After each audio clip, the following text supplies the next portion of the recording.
मैं हूँ पूजा मेहरोत्रा और आज हम ऐसे राष्ट्रपति के बारे में बात करने जा रहे हैं जो हमारे देश के सबसे प्रिय राष्ट्रपतियों में से एक रहे। और आज का प्रोग्राम है सॉफ्ट कवर और इसमें हम उनके बचपन की बातों को साझा करेंगे और हमारे साथ हैं उस किताब को लिखने वाले सृजनपाल सिंह जी। और उन्होंने ये किताब लिखी है कलाम का बचपन। बहुत बहुत स्वागत है सृजन जी आपका हमारे सॉफ्ट कवर कार्यक्रम में। आपके पास भी होगी मुझे लगता है आपकी ये किताब। बहुत बहुत बधाई हो, बहुत बहुत बधाई हो। अब्दुल कलाम साहब को मिसाइल मैन कहा जाता था और उन्होंने देश को अग्नि और पृथ्वी जैसी मिसाइलें भी दी। बैलिस्टिक मिसाइल पे काफी काम किया उन्होंने। 27 जुलाई 2015 को हमने उन्हें खोया था। उनके बचपन की बहुत सारी बातें, मतलब मैं जब ये किताब पढ़ रही थी तो मुझे लगा कि बहुत सारी ऐसी बातें हैं जिनके बारे में लोगों को, खासकर बच्चों को जानना चाहिए। तो आप कैसे रूबरू होते चले गए कलाम साहब के बचपन से? सबसे पहले मैं आपको धन्यवाद देना चाहता हूँ पूजा जी कि आपने मुझे इस अपने सॉफ्ट कवर कार्यक्रम में मुझे बुलाया और सभी को, आपकी टीम को और आपको मेरी पूरी पूरी शुभकामनाएं और धन्यवाद। देखिए, डॉक्टर कलाम के बारे में जैसा आपने बोला, भारत के शायद सबसे लोकप्रिय ना सिर्फ प्रेसिडेंट बल्कि वैज्ञानिक, एक व्यक्तित्व और एक लेखक और एक शिक्षक, जिस रूप में मैंने उनको देखा, शिक्षक के रूप में देखा, वो रहे हैं। और वो ऐसे व्यक्ति थे, देखिए जब इतना बड़ा व्यक्तित्व बनता है तो उस व्यक्तित्व को बनाने में, जब वो बीज स्टेज से एक बड़ा पेड़ उगता है तो वो छोटे से पौधे को जिन लोगों ने खाद दी, जिन लोगों ने पानी दिया और किस प्रकार से वो छोटा सा पौधा विराट वृक्ष बना, उस विराट वृक्ष की कहानी उस बीज में होती है, उस छोटे से पौधे में होती है। और डॉक्टर कलाम एक ऐसे व्यक्ति थे जिनके अंदर ग्रेटिट्यूड और कंपैशन था। तो वो 80 साल और 83 साल की उम्र में भी अपने ऐसे शिक्षक को, जो 10 साल की उम्र में उनको प्राइमरी स्कूल में पढ़ाते थे, या उनके पिता जिन्होंने 5 साल में उनको लेसन दिया, या उनकी माता के सैक्रिफाइसेस, इन सब चीजों को वो याद रखते थे दशकों बाद भी। और इनफैक्ट एक बार तो जब हमने एक और किताब लिखी थी तो वो डॉक्टर कलाम उस किताब की प्रति लेकर के, सबसे, वो विज्ञान के ऊपर थी किताब, तो उसको लेकर के अपने विज्ञान के एक ही सर्वाइविंग टीचर थे उस समय, अब वो टीचर भी 90-98 साल के थे, वो उनको देने गए थे। तो डॉक्टर कलाम के अंदर ग्रेटिट्यूड था और इस बात की उनको पूरी पूरी जहन में उनकी ये बात पूरी तरह से अंदर थी कि मैं जो भी आज हूँ वो अपने पेरेंट्स और अपने टीचर्स और अपने जो गुरु रहे हैं, जो टीचर्स के अलावा भी, टीचर्स स्कूल के अलावा भी होते हैं, जैसे विक्रम साराभाई को अपना गुरु मानते थे, तो ऐसे गुरु भी होते हैं जो आपको प्रोफेशनल एनवायरनमेंट में गुरु होते हैं। तो उन लोगों के प्रति, उनके प्रति जो कृतज्ञता थी वो बहुत ज्यादा थी। आई थिंक वो डॉक्टर कलाम की भी व्यक्तित्व को दिखाती थी। शायद सबसे बड़ी एक चीज उनके अंदर यही थी, लोग उनको एक बड़े वैज्ञानिक और एक बहुत ही इंटेलिजेंट व्यक्ति के रूप में जानते हैं, लेकिन कहीं ज्यादा उससे इम्पोर्टेंट ये था कि वो एक बहुत ही ग्रेशियस, हम्बल और कंपैशनेट और पर्सन फिल ऑफ ग्रैटिट्यूड, कृतज्ञता बहुत थी।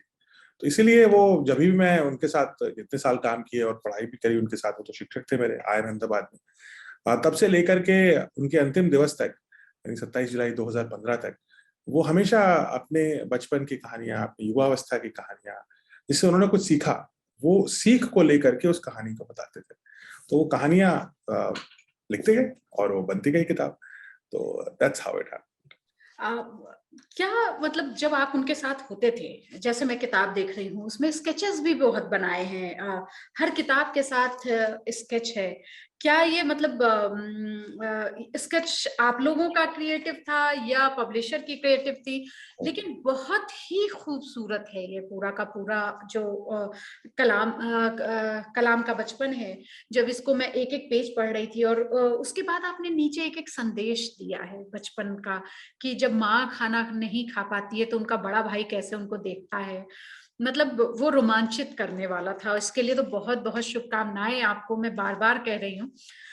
क्या हम ये कह सकते हैं कि एक नाव जो थी उसने उन्हें साइंटिस्ट बनाया, या वो आकाश में उड़ते पंछियों ने उन्हें साइंटिस्ट बनाया? आपको क्या उन्होंने बताया कि वो कैसे साइंटिस्ट बनने की जो नींव थी उनके अंदर, वो कहाँ से आई? नाव से, जो वो आपने कहानी में लिखा है, या पंछी कैसे उड़ते हैं उसने उन्हें किस देखिए, तरह यहाँ हाँ, पहुंचाए?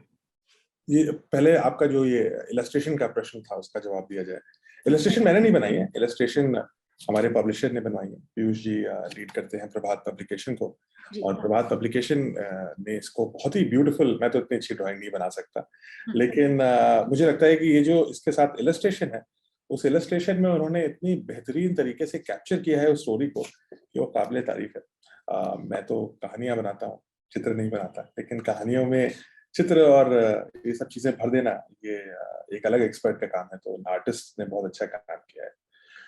अब जहां तक आपका सवाल ये था कि साइंटिस्ट कैसे बने डॉक्टर कलाम, डॉक्टर कलाम साइंटिस्ट या विज्ञान के प्रति जो उनका रुझान था, वो बहुत सारी चीजों से बन के बना है ना। वो नाव या चिड़िया किसी एक चीज में कह देना शायद अनफेयर होगा उन बाकी सारे इंसिडेंट्स को लेकर के। एक वैज्ञानिक के अंदर जाता क्या है, एक वैज्ञानिक के अंदर वैज्ञानिक सोच होती है, सत्य की खोज की एक प्रेरणा होती है, साहस होता है कि किसी भी चीज को वो चैलेंज कर सकता है, वेल एस्टैब्लिश्ड फैक्ट को चैलेंज कर सकता है। एक वैज्ञानिक के अंदर असफलता झेलने की क्षमता होती है और बार बार असफलता झेलने की क्षमता होती है।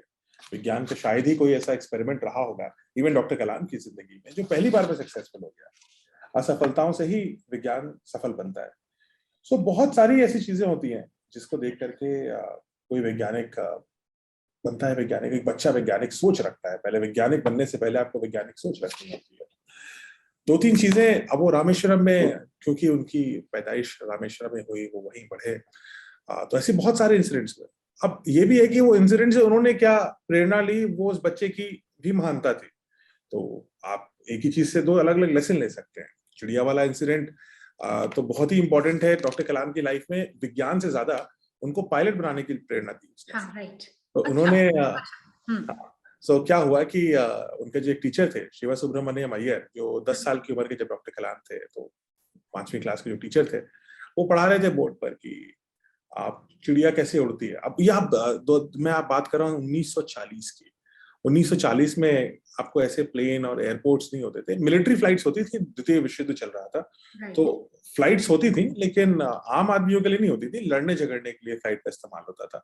और क्योंकि हम by force, India was a British colony, तो हम जबरदस्ती उस युद्ध में एक पार्टिसिपेंट बन गए थे, तो इसलिए वो समाचार आते थे। तो डॉक्टर कलाम फ्लाइट्स के प्रति सबसे पहला अट्रैक्शन उनका एक्चुअली इससे भी पहले आ गया, जब वो अखबार बेचते थे। तो अखबार में न्यूज आती थी कि फला ब्रिटिश पायलट ने इतने जर्मन पायलट्स को मार गिराया। उस समय बैटल ऑफ लंदन चल रही थी, इंग्लैंड के ऊपर लुफ्टवाफ जो जर्मन एयरफोर्स थी और रॉयल एयरफोर्स जो ब्रिटिश एयरफोर्स थी, वो लड़ती रहती थी रोज, और सैकड़ों पायलट मरते थे उसमें, और सैकड़ों पायलट बहुत वीर काम करते थे दोनों साइड से। तो ये न्यूज आती थी। अब वो अखबार बेचने वाला जो बच्चा था, जो आर्थिक अभाव के कारण अखबार बेच रहा है, वो अखबार बेचते समय बोलता था कि आज ये हुआ, आज वो हुआ, तो अखबार पढ़ना भी पड़ता है। तो वो अखबार पढ़ने की आदत से उनको फ्लाइट का सबसे पहला अट्रैक्शन हुआ। फिर उनके टीचर ने बताया चिड़िया कैसे उड़ती है, तो वो लेसन तो बहुत ही इंपॉर्टेंट है, क्योंकि उड़ने की ही तो सबसे ज्यादा चीज सुन रहे हैं। लेकिन वो समझ भी नहीं आया किसी को, तो चिड़िया को उड़ना दिखाने के लिए वो उनको समुद्र के तट पे लेके गए, जहां पर वाकई वो सी गर्ल्स जो थे वो उड़ रहे थे, समुद्री जो पक्षी होते हैं। तो उन्होंने फिर उड़ते हुए दिखाया उनको, तब समझाया कि कैसे उड़ती है चीज, किसी चीज में उड़ान कैसे आती है। तो वो उड़ान कैसे आती है ये उन्होंने चिड़िया से सीखा। चिड़िया से किसने सिखाया? शिक्षक ने सिखाया। शिक्षक इस सब्जेक्ट में रुचि, विषय में रुचि कहां से आई? अखबार बेचने से आई। अखबार क्यों बेचा? क्योंकि आर्थिक अभाव था, और अखबार बेचने के लिए साथ किसका मिला? साइकिल किसकी मिली? भाई की मिली। भाई की। तो इसलिए ये सारी चीजें मिलकर के एक, तब एक अब्दुल कलाम जी बनते हैं। एक ही से नहीं बनते, सारी चीजें एक साथ मिलती हैं, ठीक है। और फिर माँ खाना कौन खिलाता था? अखबार बेचने जाता था तो सुबह सुबह कौन उठाता था, कौन खाना देता था? सुबह माँ देती थी उठ करके। तो ये सारी चीजें जब, इसलिए जब आपने शुरू में कहा ये किताब बच्चों के लिए नहीं है, ये किताब अभिभावकों के लिए भी है। क्योंकि कलाम बनाए कैसे हम अपने बच्चों से, हम कैसे उनको प्रेरणा दें? ये सारा, कितने सारे लोग एक साथ लगते हैं तब एक वो बनते हैं कलाम। तो इन सब चीजों से उनको पायलट बनने की प्रेरणा मिली। पायलट बनाने गए तो फेलियर हो गया। सबको पता है कि डॉक्टर कलाम, 8 लोगों का सिलेक्शन होना था, 9 नंबर आ गया उनका, 9th रैंक पे सिलेक्शन नहीं हुआ एयरफोर्स में। अभी एयरफोर्स तो जस्ट बनी थी, भारत की एयरफोर्स। उस समय तो भारत बस आजाद एक देश हुआ था, तो जरा से फ्लाइट एयरक्राफ्ट ही नहीं थे, तो पायलट कितने लेंगे? तो 9 नंबर आया। जब 9 नंबर आया और हार गए, तो फिर तो उनको, फिर वो आध्यात्म की तरफ चले गए। वो अच्छा। आध्यात्म में कुछ समय उन्होंने बिताया। हाँ, वो चले गए पहाड़ों में, लेकिन चले। मुझे नहीं लगता है कि आपने वो मेंशन। इसमें नहीं है, वो हाँ, बचपन की बात हाँ, है ना, अब युवावस्था में आ गए हैं, हाँ, तो हाँ। कलाम का युवा जब किताब लिखेंगे ना, तब तब शायद हम लिखेंगे इसके ओके, बारे में। ओके, तो उसका ओके। भी हाथ है। हुँ, और फिर वहां से दोबारा फिर जब उन्होंने कहा चलो अभी एयरक्राफ्ट तो नहीं, मैं पायलट नहीं बनूंगा, बट मैं उड़ने वाली चीजें बनाता हूँ, हुँ, वहां पे किसने साथ दिया? विक्रम साराभाई ने साथ दिया। सो ऐसे करते करते करते कलाम, जिस कलाम साहब को हम जानते हैं, उनको बनाने के लिए इतने सारे हाथ लगे।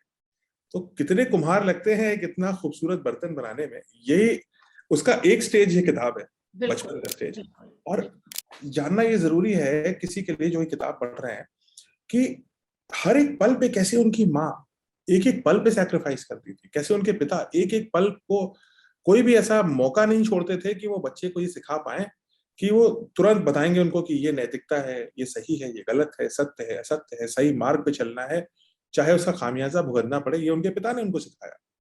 उनके भाई ने उनको पूरे टाइम लाइफ में सपोर्ट किया। उनके भाई और उनके बीच में उम्र का अंतर बहुत था, करीब 16-17 साल का था। तो भाई भी एक प्रकार के पिता बन गए। तो कैसे भाई ने उनको चीजों पे सिखाया, आप वो रोटी वाली कहानी में हाँ, कैसे भाई ने उनको सिखाया कि तुम देखो तो कि माँ कितना बड़ा सैक्रिफाइस कर रही है, कि उसकी रोटी, तुम अपनी रोटी खा गए, फिर उसकी भी रोटी खा गए, अभी सबकी रोटी खाओगे, लेकिन तुम देखा नहीं कि कहाँ से आ रही हो। तो दूसरों के सैक्रिफाइस पे ध्यान देना एक बड़े भाई ने सिखाया। पिता ने उनको जब सिखाया कि अगर कोई गिफ्ट देता है, जैसे एक उनके वो पिता जब जीत गए थे इलेक्शन विलेज का, तो कोई गिफ्ट दे के चला गया। अब पिता थे नहीं, माता जी जो है अंदर बिजी थी, तो छोटे कलाम जो है पढ़ रहे थे, तो उन्होंने कहा गिफ्ट रख के चले जाओ आप। जब पिता वापस आए तो कहते हैं कि पहली बार मेरी पिटाई हुई, और मेरे को बोला उन्होंने, तुमने गिफ्ट क्यों रख ली? गिफ्ट रखने से आदमी की वैल्यू गिर जाती है। तो आज तक, मतलब वो कब की बात होगी ये, 10 साल की उम्र की बात होगी, 9 साल की, 83 साल की उम्र तक डॉक्टर कलाम कोई गिफ्ट नहीं लेते थे, सिर्फ किताब लेते थे, और किताब दे भी देते थे। तो अगर सबको जहां जाते थे वो एक बंडल ऑफ किताब तो जाती थी। हमारा ऑफिस का बड़ा एक्सपेंस तो डॉक्टर कलाम की बुक गिफ्टिंग थी। तो हम प्रभात जी से मंगाते थे किताबों के सेट, और वो हाँ, किताब के सेट हम सबको जो है देते रहते थे, जहां भी डॉक्टर कलाम जाते थे। और वो बड़े लगा के देते थे कि ये वाली, स्कूल में जा रहा हूँ तो ऐसी किताब है, किसी अगर ऑर्गेनाइजेशन में जा रहा हूँ तो ऐसी किताब है। तो 5-6 किताब तो हम हर जगह देते थे। और डॉक्टर कलाम जो लेते थे वो सिर्फ कोई पुस्तक ही होती थी, उससे ज्यादा कुछ नहीं लेते थे। अगर कुछ और होता था तो वापस कर देते थे। क्यों? क्योंकि मेरे पिता ने ये लेसन दिया था, तब की बात है। तो इसलिए पूरा इकोसिस्टम है, इस किताब में वो इकोसिस्टम की बात कर रहे हैं, हमें वो बनाना पड़ेगा। बहुत ज़रूरत है आज। आज तो मुझे लगता है कि आज के समय में तो बहुत ज़रूरत है पेरेंट्स को भी। और मैं तो मतलब जब पढ़ रही थी तो मुझे लगा कि मुझे रिकमेंड बार-बार करना चाहिए इस किताब के बारे में, कि भई आप एज़ अ पेरेंट भी पढ़िए, स्कूलों में रखिए इस किताब को, और रिकमेंड कीजिए बार-बार कि ये किताब पढ़ी जाए। एक चीज़ और जो मैं पढ़ रही थी जब किताब, तो जो मुझे बहुत अट्रैक्ट कर रहा था, अगर हम उसकी बात करें, जब वो उनका जन्म होता है, तो एक तरफ मंदिर में घंटा बजता है, घड़ी घंट बजते हैं, दूसरी तरफ मस्जिद से अज़ान आती है और उनके पिता थैंक यू कह रहे होते हैं कि हाँ, मेरे घर में, जबकि उनसे पहले 9 बच्चे हो चुके थे। उसके बाद भी वो उनको लग रहा था कि एक प्रकाश मेरे घर में आ रहा है।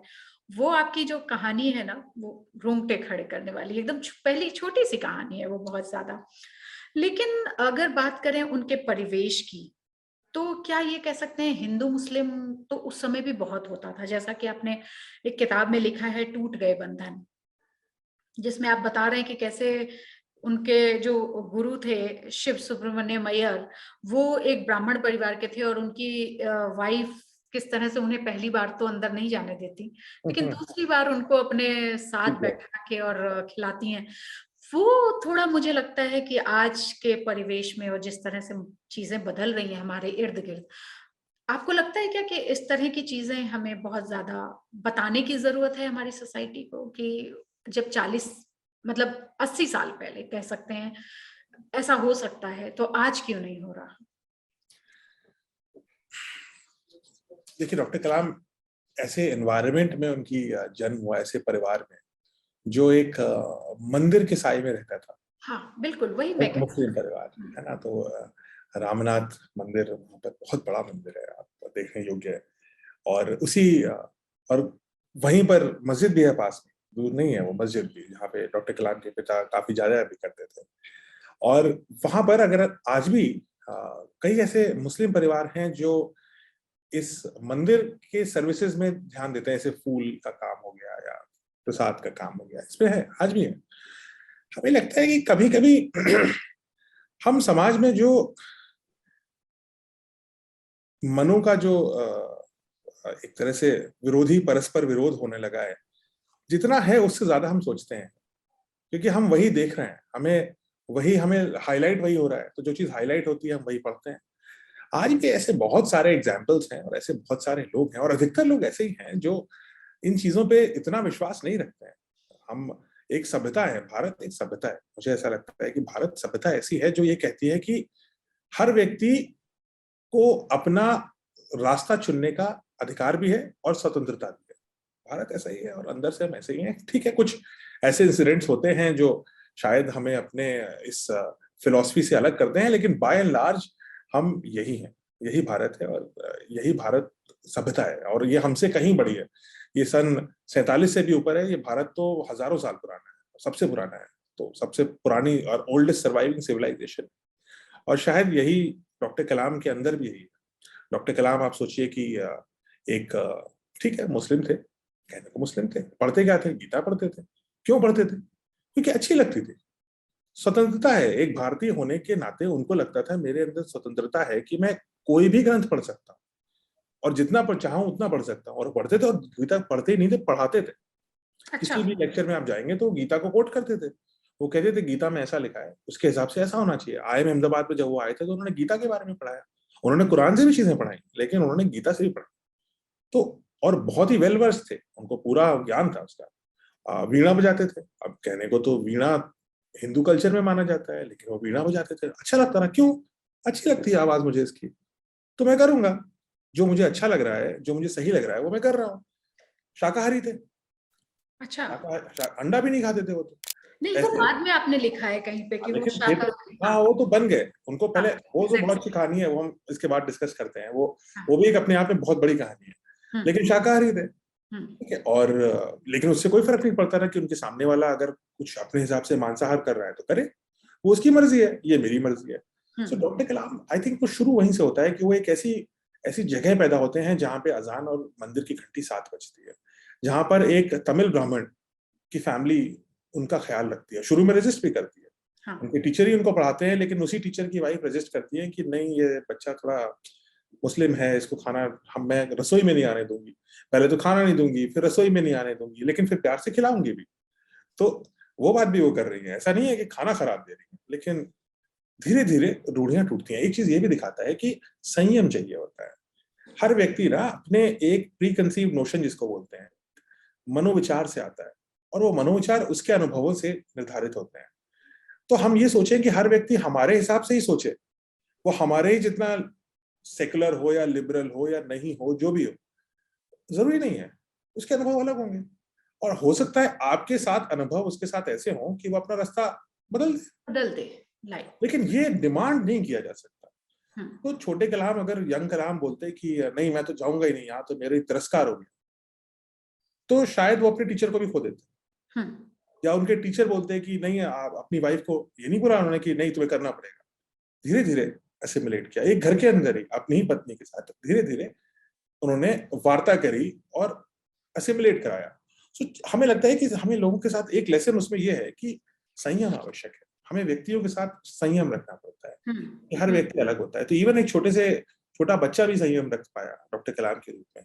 और मुझे लगता है कि इसमें उनके परिवार का भी हाथ है, क्योंकि उनके आई एम श्योर कि परिवार ने भी बोला होगा कि बेटा जाओ, ऐसा कुछ नहीं है, फिर जाना, अगले दिन फिर जाना। अब उनका पिताजी, आज की डेट में क्या होता है, आज की डेट में तो परिवारों में झगड़े हो जाते हैं।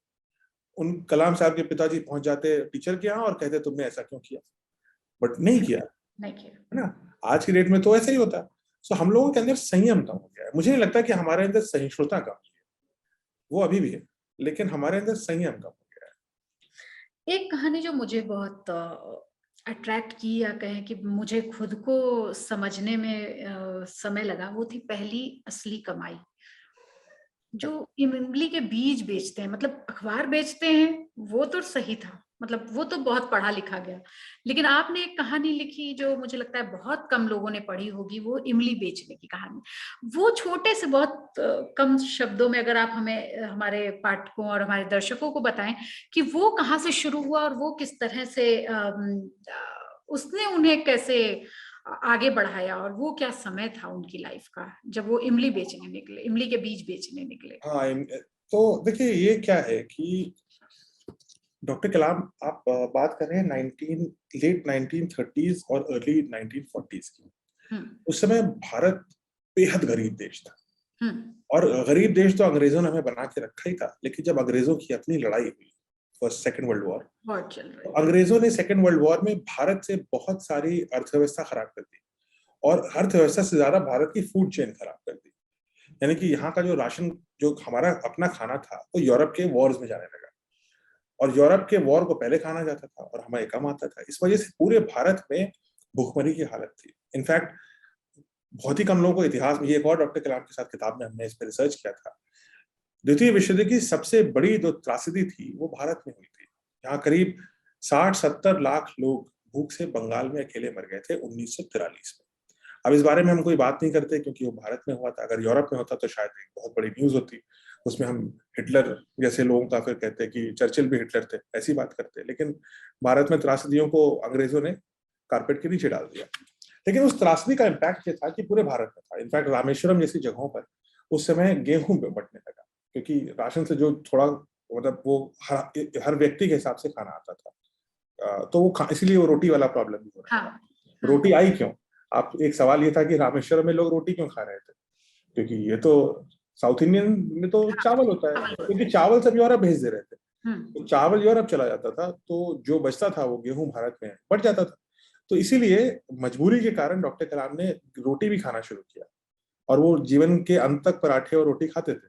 उनको पसंद आ गया, बचपन में जबरदस्ती खिलाया गया, है ना, लेकिन पसंद आ गया तो ले लिया। तो ये वो टाइम था।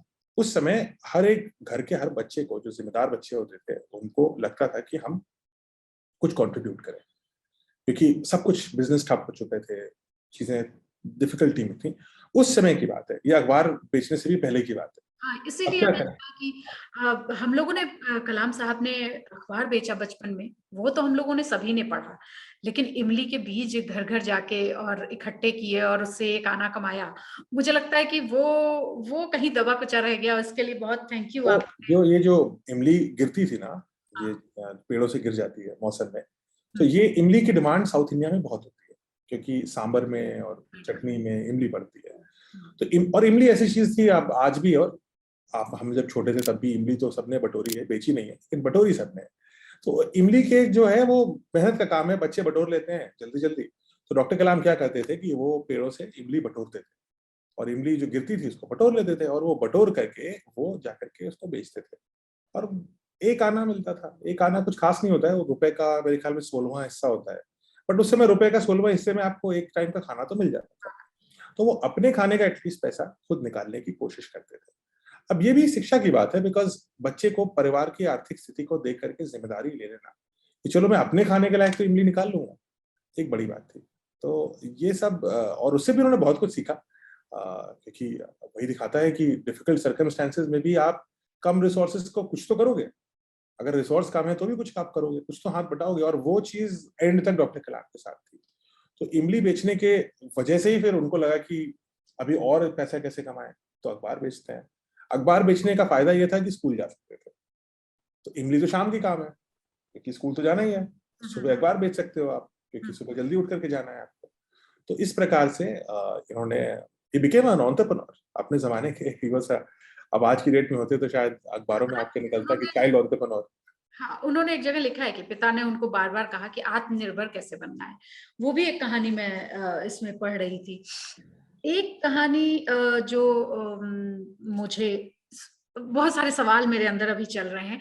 मैं एक सवाल आपसे ये पूछना चाहती हूँ, आपकी जो मुलाकात कलाम साहब से हुई और उसके बाद वो जो जर्नी आपकी चली, उस बीच में वो कितनी बार आपको अपने बचपन की बातें बताते रहे या आप उनके साथ ही रहने लग गए, वो थोड़ा हमारे दर्शकों को बताइए। क्योंकि इतनी गूढ़ बातें और इतने बचपन की बातें, छोटी छोटी बातें तो उनकी बहुत आई हमारे सामने, लेकिन ये पूरी 47 122 पेज में उनके बचपन को जो आपने उकेरा है, वो अपने आप में मतलब अतुलनीय है कह सकते हैं।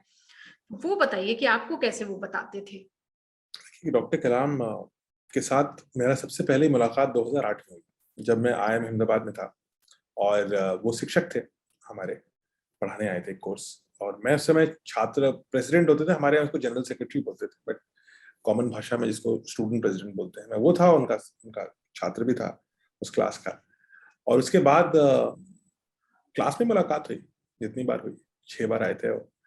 और 2009 में जब मैं ग्रेजुएट कर गया तो मैं एक अमेरिकन कंपनी थी, I started working, consulting company थी, और फिर मैं 2009 में उनसे एक बार मिलने गया, तो उन्होंने कहा कि क्या कर रहे हो आप, ऐसा कर, मैं गोल्ड मेडलिस्ट था अपने बैच का, so I was the gold medalist, I was the student president. तो फिर वो बोलते हैं कि अच्छा, तो तुम्हारे मार्क्स तो अच्छे हैं, मैंने कहा हाँ सर सबसे अच्छे हैं। सो अच्छा, तुम्हें गोल्ड मेडल भी मिला है, मैंने कहा हाँ सर मिला है, और ऑलराउंडर होने के लिए मिला है। फिर उन्होंने बोला कि अच्छा, तो अभी इन सबको इस्तेमाल करके आप दुनिया और देश को कैसे बदलोगे, ये सोचो। ये काफी बड़ा विचार है, बिकॉज सवाल आसान लगता है लेकिन जवाब देना मुश्किल हो जाता है। तो his question was, are you doing justice to your talent?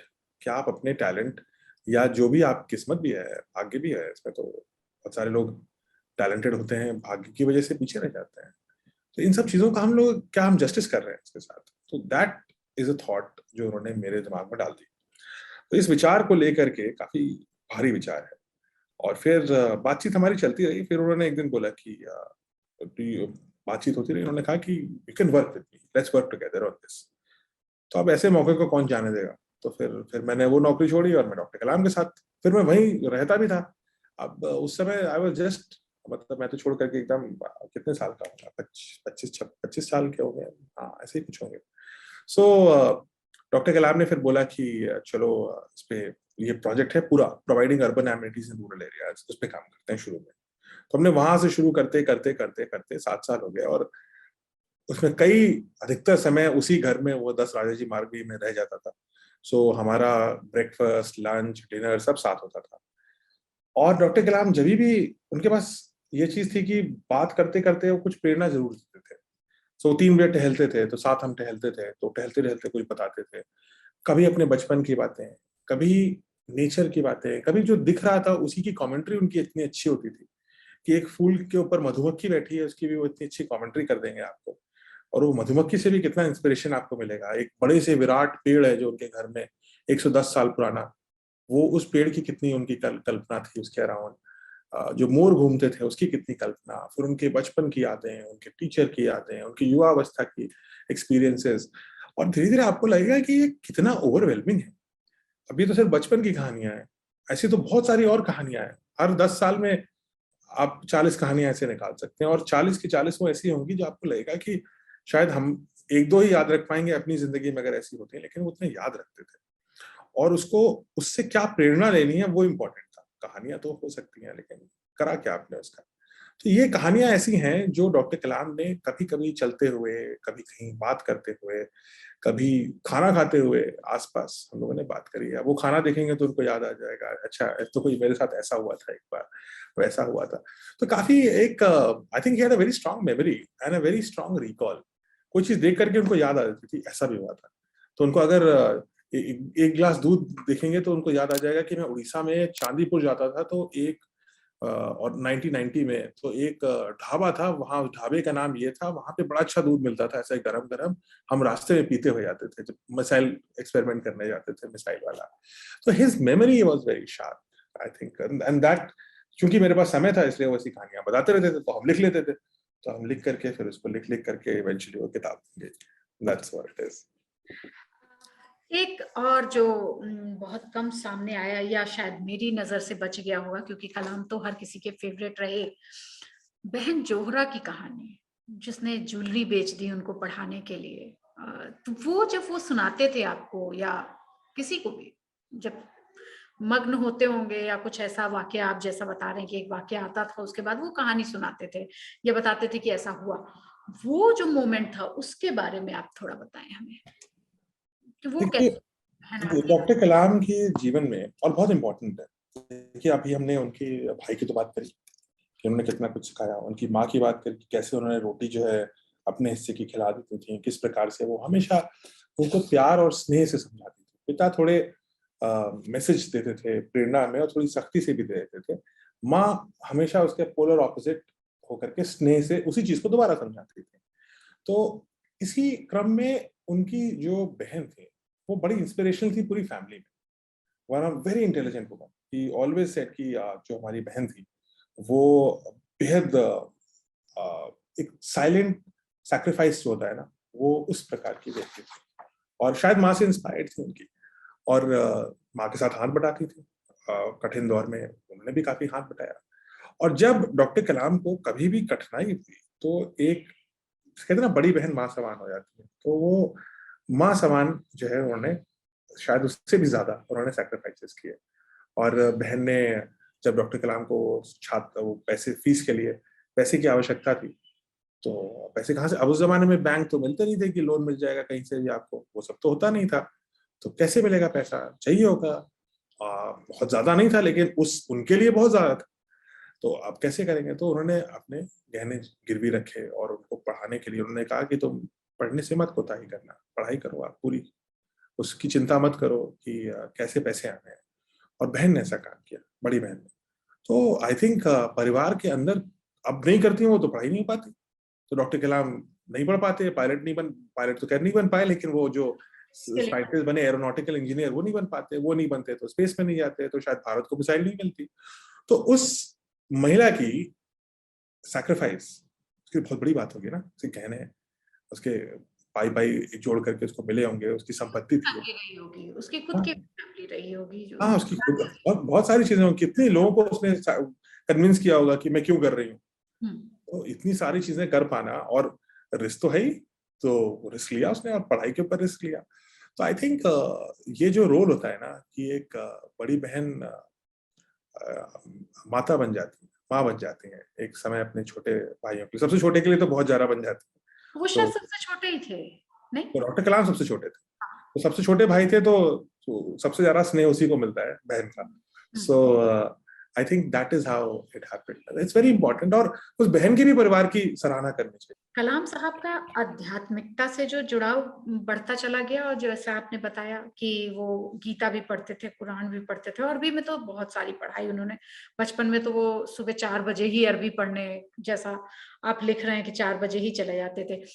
अचानक मिला सम्मान क्या था उनकी लाइफ में, जो आपने एक कहानी वो हमारे दर्शकों को बताई। मैं तो पढ़ चुकी वो किताब, लेकिन आप बताएंगे क्योंकि आप उनके साथ थे। और कलाम साहब की नाकामयाबी ने उनको कैसे आगे बढ़ाया, ये दो छोटे छोटे सवाल दीजिए, फिर हम लोग देखिए डॉक्टर कलाम का बहुत सारी ऐसी तो मुझे लगता है कि डॉक्टर कलाम नाकामयाबी से हम शुरू करते हैं। देखिए नाकामयाबी तो डॉक्टर कलाम को बहुत बार मिली और बचपन से ही मिलती रही।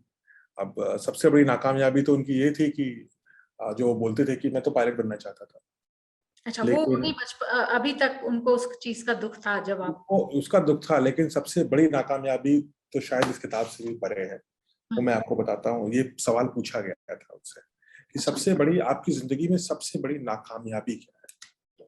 ठीक है, लेकिन बचपन से रिलेटेड है, शायद इस किताब में नहीं है लेकिन है रिलेटेड। उन्होंने कहा कि मेरी माँ और मेरे पिता दोनों जो है ना, उनकी उन्होंने मेरी जिंदगी में बहुत कुछ किया, इस किताब में भी है इसका जिक्र। कहते हैं कि जब मैं बड़ा हो गया, बचपन में सब कुछ बना मेरे लिए तो सब बड़ा हो गया मैं, मुझे अब पिता और माता हालांकि बहुत लंबा जिए, पिता 98 वर्ष शायद जिए और माँ 104 साल जिए। अच्छा, कहते हैं जब वो 80 के बियॉन्ड चले गए तो उनकी नजरें कमजोर होने लगी। नजर कम हो जाती है, वक्त का तकाजा है। अब चश्मा लगाने के बाद भी वो आंख की रोशनी कमजोर हो जाती है, तो उनको दिखना कम होने लगा। कहते हैं कि इतना भी कम नहीं दिखता था, मतलब उजाला रहेगा तो दिखेगा, लेकिन थोड़ा वो जो नाइट ब्लाइंडनेस टाइप का इशू होता है ना कि रात में दिखना थोड़ा कम हो जाता है, थोड़ा कम दिखता था रात में। तो कहते थे कि मेरी सबसे बड़ी नाकामयाबी लाइफ की ये थी कि जिन लोगों ने बचपन मेरा बनाया, जिन्होंने नन्हे कलाम को बनाया मेरे तक, मैं उनको रोशनी नहीं दे पाया, लाइट। कैसे, कहते मैंने लाइट तो लगवा दी घर में, लेकिन लाइट चली जाती थी। जो पावर थी तो पावर कट होता था, अभी आप बात करें 70-80 की बात, पावर कट बहुत होता था। कहते हैं कि आज जब मेरे भाई हैं, ये 2010 की बात है, कहते हैं मेरे भाई के लिए मैंने पूरे घर पे सोलर पैनल लगवा दिया, उनकी भी रोशनी कमजोर हो गई। वो परिवार के शायद, या शायद उम्र के साथ होता होगा, या परिवार में ये जेनेटिकली कुछ होता होगा कि ज्यादा एज पे थोड़ी रोशनी कम हो जाती है। तो उन्होंने अपने भाई के लिए तो सोलर पैनल लगवा दिए कि अब रात भर आपको लाइट मिलेगी। कहते हैं लेकिन ये टेक्नोलॉजी जो है, जब मेरी माँ और मेरे पिता वृद्ध हो गए थे तब नहीं थी। तो मेरे मेरे माँ बाप ना टकरा जाते थे रात में चीजों से, और उनको चोट लगती थी। और मेरे को माँ ने, वो याद है ना, वो पैर में जब वो आते थे अखबार बेच करके, तो उनके पैर को वो मसाज करती थी, प्यार करती थी। तो कहते हैं कि मेरे छोटी सी चोट को भी मेरी माँ ने दूर किया, छोटी सी कष्ट को भी दूर किया। लेकिन जब मेरी बारी आई, तो कितनी भी कोशिश करने के बाद मैं 100% परफेक्ट नहीं हो पाया, कि मैं रात में उनको भरपूर लाइट नहीं दे पाया, कि वो टकराए नहीं थे। तो हल्की फुल्की जो अब जैसे इमरजेंसी लाइट है या कैंडल है वो सब तो ठीक है, लेकिन लाइट चली गई तो क्या करें।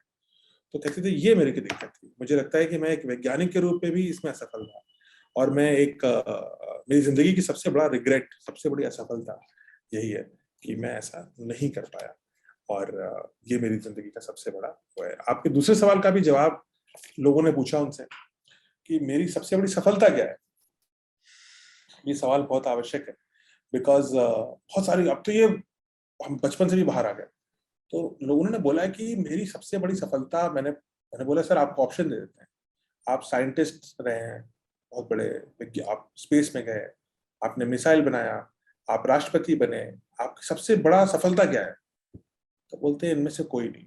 सबसे बड़ी सफलता मेरी ये रही कि मैंने कठिन बचपन देखा। ठीक है, इस किताब में भी कठिन बचपन देखा। मुझे साइकिल चलाने में बड़ा मजा आता था। बड़े भाई की साइकिल थी, गिरता पड़ता रहता था, लेकिन साइकिल चलाना मेरा मजा आता था मुझे बहुत।